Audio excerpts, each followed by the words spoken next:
Secretários estaduais da Fazenda vão a Brasília nessa semana para discutir uma alternativa para o ICMS dos combustíveis. O presidente do Senado, Rodrigo Pacheco, afirmou que pretende buscar, junto ao ministro da Economia, novas medidas que resultem na queda dos preços. E para falar mais sobre esse assunto, gentilmente nos atende o secretário da Fazenda e Planejamento do Estado de São Paulo, Felipe Salto. Secretário, muito obrigado por estar aqui conosco na programação da Jovem Pan. A gente sempre se conversava quando o senhor estava no comando do IFE, a instituição fiscal independente ligada ao Senado, e agora na Secretaria de Planejamento. Parabéns pela nomeação. E eu já pergunto direto para o senhor, qual é a possibilidade de se chegar a um acordo entre os estados, porque nós temos, o que o senhor sabe bem, a guerra fiscal aqui no país. De que maneira é possível se chegar a um acordo para amenizar o impacto no bolso dos consumidores? Bom dia, Tiago. Bom dia a todos. Olha, primeiro dizer para vocês que o fundamental nesse momento, a meu ver, é o diálogo, né? Porque o preço dos combustíveis é determinado por variáveis que muitas vezes fogem ao controle das autoridades. Por exemplo, a taxa de câmbio, o preço do dólar medido em reais, o preço das commodities, né? Particularmente o petróleo. Então, a discussão a respeito da tributação é muito importante. São Paulo, por exemplo, já colabora no caso do diesel, a partir da regulamentação que foi feita no âmbito do CONFAS, a partir da Lei Complementar 192, com 4,5 bilhões de reais, nesse sentido, a partir de 2023, em termos anualizados, né?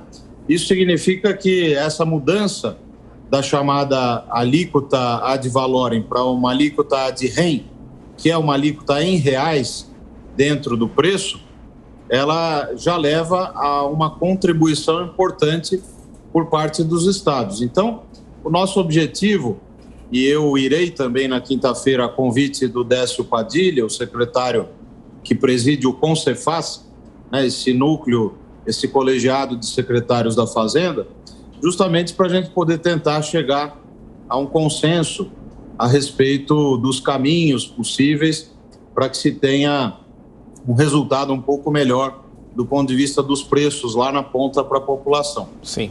Pergunta agora de Cristina Grêmio. Cristina?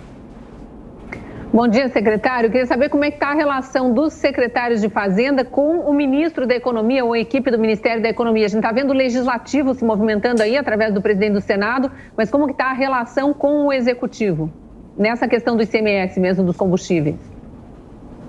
Bom dia. Olha, deixa eu lhe dizer, o ponto central é que vocês sabem que, como disse o Tiago, eu venho de uma experiência recente na Instituição Fiscal Independente, a IFE, do Senado Federal, e sempre tivemos um diálogo muito bom com a área técnica do Ministério da Economia, a Secretaria de Orçamento Federal, a Secretaria do Tesouro Nacional e mesmo a Receita Federal.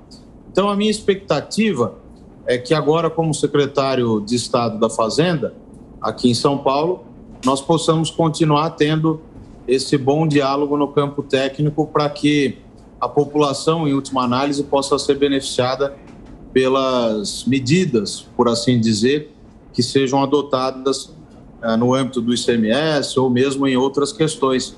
Vale dizer, por exemplo, que já solicitei uma audiência com o secretário do Tesouro Nacional, o Paulo Vale, que é um técnico muito reconhecido, está há muito tempo enfronhado nas questões de dívida pública, para discutir, por exemplo, os avais para empréstimos novos do Estado de São Paulo.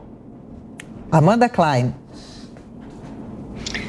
Bom dia, secretário. Um prazer falar com o senhor novamente. Secretário, eu queria justamente aproveitar esse seu conhecimento em contas públicas. Hoje, seguramente, o senhor é um dos maiores conhecedores de contas públicas do Brasil, para perguntar por que essa ideia, de alguma forma, de alguma forma controlar ou segurar preços, que tem como pano de fundo o ano eleitoral, e eu acho que a gente fala isso, esse debate acontece muito no âmbito do preço dos combustíveis, e agora a gente vê acontecer no parlamento também, inclusive foi mote de uma discussão anterior nossa aqui no Jornal da Manhã sobre o preço de tarifas de energia. A Câmara aprovou aquele regime de urgência para discutir um projeto para sustar aumento de tarifa de energia no Ceará. Isso pode ser ampliado para tarifas de todo o país. Por que isso é uma má ideia, secretário? Por que isso não funciona, via de regra?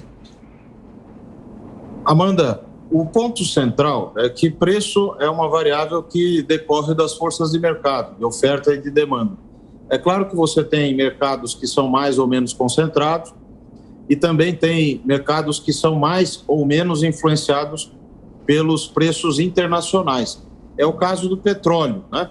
Então, é evidente que os governos podem escolher aqui e acolá medidas para compensar os efeitos, nesse caso em tela, dos preços do petróleo sobre os combustíveis, se ele assim desejar, se ele achar que há uma pressão grande sobre a renda dos trabalhadores mais pobres, por exemplo, motoristas de aplicativo, caminhoneiros, e vários governos fizeram isso.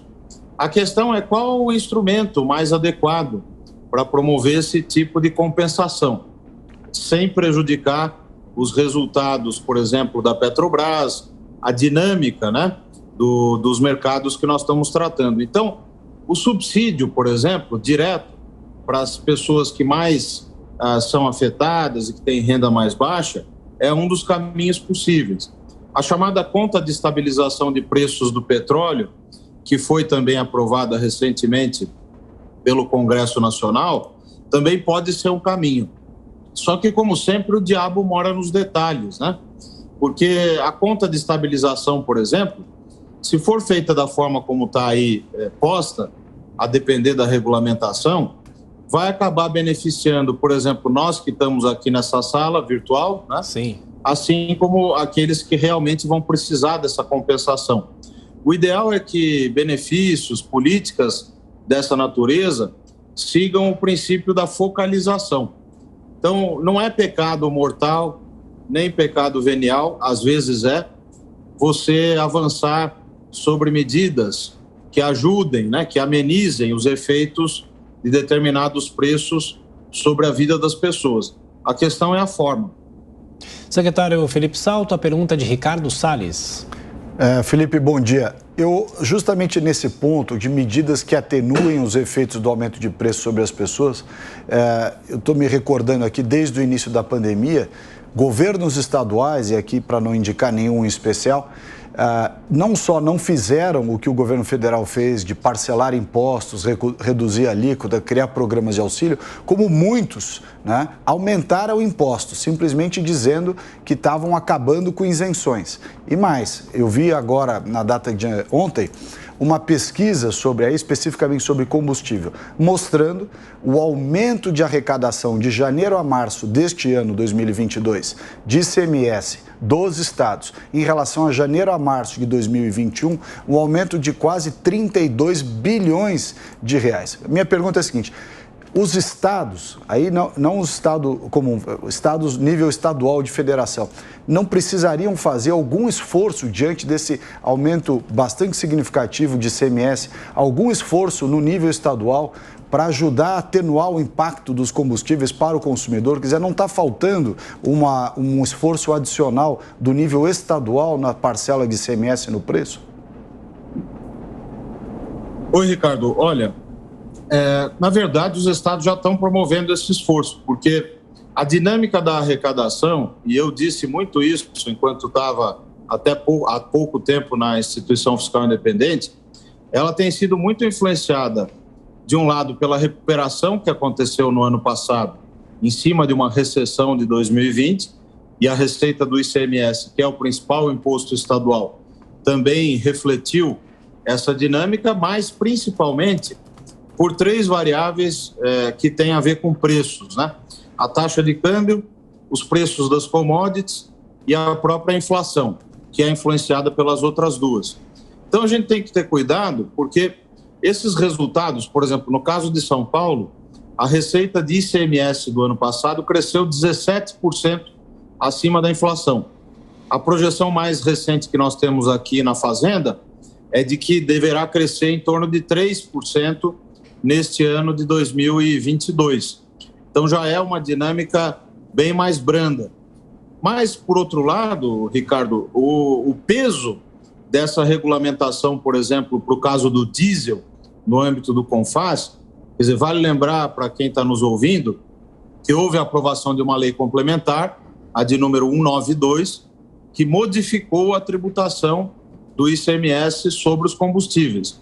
O CONFAS, que reúne os secretários da Fazenda e é presidido pelo ministro da Economia, ele decidiu regulamentar no caso do diesel, e a contribuição dos estados já é bastante expressiva. Veja, no caso de São Paulo, para 2023, nós vamos deixar na mesa 4,5 bilhões de reais. Como é essa conta? Essa conta é o seguinte: se não tivesse mudado a regra, nós arrecadaríamos no ano que vem 4,5 bilhões de reais a mais do que vamos efetivamente arrecadar. Óbvio que tudo isso baseado em projeções. Então, é nessa linha que nós, secretários de Fazenda, vamos lá conversar com o Congresso, com o Senado, na quinta-feira, para tentar mostrar um pouco essa argumentação e também o peso da tributação no preço, né? Nesse momento, por que o preço aumentou tanto assim na bomba, né? Quando a gente vai abastecer o carro ou os caminhoneiros vão abastecer os seus veículos? É porque nós estamos num contexto internacional muito peculiar. Não dá para você querer lutar contra movimentos que são tão expressivos e definidos por indicadores, fatores condicionantes que fogem um pouco ao controle. Em que pese, Ricardo, e aí eu concordo com você, a importância de se discutir, sim, os modelos de tributação. Nós estamos numa situação em que o sistema tributário virou, de fato, algo muito singular, no caso do Brasil, né? O ICMS também é um imposto que preocupa bastante, porque apesar dele ser um imposto sobre valor agregado ou valor adicionado, ele é cobrado na origem e no destino, ele gera uma série de complexidades para o setor produtivo, então já passou da hora de a gente avançar numa reforma tributária. Secretário Felipe Salto, mais uma vez obrigado pela atenção. A Jovem Pan vai acompanhar a reunião na quinta-feira. Até a próxima, um abraço. Um abraço, obrigado a todos. Obrigada, senhor.